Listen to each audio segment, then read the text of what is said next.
Kovai airport அருகில் நடந்த பாலியல் வன்முறை சம்பந்தமாக வழக்கு பதிவு செய்யப்பட்டு 7 தனிப்படைகள் அமைக்கப்பட்டன.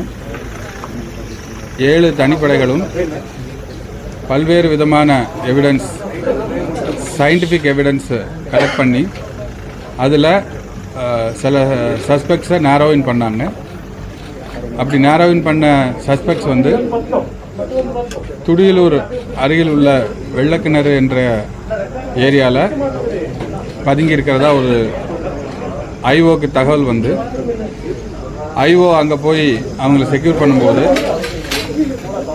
அவங்க வெப்பன் யூஸ் பண்ணி அங்கே வந்த காவலர் ஒருவரை வந்து தாக்கியதால் மினிமம் ஃபோர்ஸ் யூஸ் பண்ணி அவர்கள் துப்பாக்கி யூஸ் பண்ணி அவங்க காலில் சிறு காயம் ஏற்பட்டுள்ளது.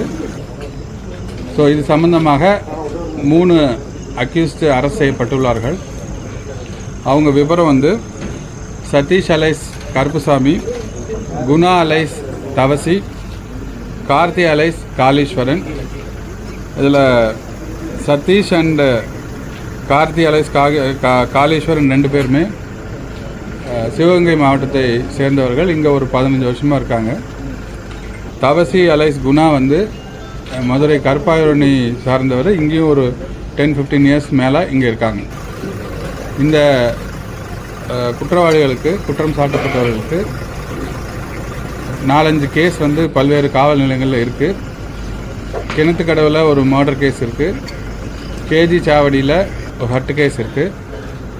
துடியலூர் பிளமேடில் சிம்பிள் தெஃப்ட் கேஸ் இருக்குது. கடைசியாக சத்தியமங்கலத்தில் ஒரு தெஃப்ட் கேஸில் ரிமாண்ட் ஆகிட்டு ஒரு 30 டேஸாக வந்து வெளியே இருக்காங்க. ஸோ இதுதான் நடந்திருக்கு. கேள்வி கேட்குது, ஒவ்வொருத்தராக கேள்வி.